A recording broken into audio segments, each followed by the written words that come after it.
নমস্কার বন্ধুরা, শুভ সকাল। মেঘনা আর মৌমিতা ব্লগে আপনাদের সবাইকে স্বাগত। সকালের সব কাজ করে ছেলেকে খাইয়ে একবারে রান্নার দিকে চলে এসেছি। আজকেই একজনের শাকগুলো দিয়ে গেছে, একদম টাটকা শাক, তাই আজকেই করে ফেলবো, রেখে দিলে আর করা হবে না। এবার শাকগুলো কুটে নেব ছোটো ছোটো করে। আমার কোটাও হয়ে গেছে খানিকটা।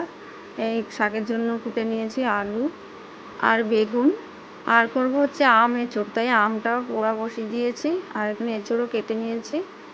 আর এখানে এঁচোড়ের জন্য সব রেডি করে নিয়েছি। আমটা কুড়িয়ে ছাড়িয়ে নিলাম। এবার একটা বাটিতে আমের পিউরিটা আলাদা করে বের করে নেবো। আর এখানে নিয়েছি আদা বাটা। এখানে একটা বাটিতে বের করে নিয়েছি এঁচোড় আলুটা নুন দিয়ে সেদ্ধ করে জল ফেলে নুন হলুদ দিয়ে ভেজে নিয়েছি। এখানে নিয়েছি পরিমাণ মতো হলুদ গুঁড়ো আর জিরে গুঁড়ো।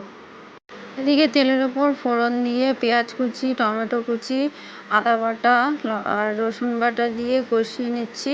আর ফোড়নে দিয়েছিলাম হচ্ছে গরম মশলা 3 রকমের যা যা থাকে। আর এখানে অল্প একটু মেথি আর তেজপাতা নিয়ে নিয়েছি আর 2টো শুকনো লঙ্কা, এটা ফোড়নে দিয়েছিলাম। মশলা কষানো হয়ে গেলে তার মধ্যে পোড়া আমের পিউরিটা দিয়ে দিয়েছিলাম, সেটা আর ক্যামেরা বন্দি করা হয়নি। মশলাটা কষানো হয়ে গেলে ভেজে রাখা এঁচোড় আলু দিয়ে পরিমাণ মতো হলুদ গুঁড়ো, লঙ্কা গুঁড়ো আর জিরে গুঁড়ো দিয়ে আবারও ভালো করে কষাতে হবে। আর দিয়ে দেবো স্বাদ মতো নুন। এবার বেশ কিছুক্ষণ ভালো করে কষিয়ে নেব। প্রয়োজনে অল্প অল্প জল দিয়ে মশলাটা কষিয়ে নিতে হবে। বেটে রাখা গরম মশলাটা এবার দিয়ে দিলাম। আবার কিছুক্ষণ ভালো করে কষিয়ে নেব। আলুটা না দিলেও হয়, মেয়ের জন্য আমি আলুটা দিয়েছি, কারণ এঁচোড়টা কম পছন্দ করে। মাঝে মাঝে তো ওর জন্য কিছুটা সয়াবিন দিয়ে দিই আলুর বদলে। এবার ঢাকা দিয়ে রাখবো কিছুক্ষণ আর গ্যাসটা বন্ধ করে দেবো। লাউ শাকটা প্রথমেই করে নিয়েছি।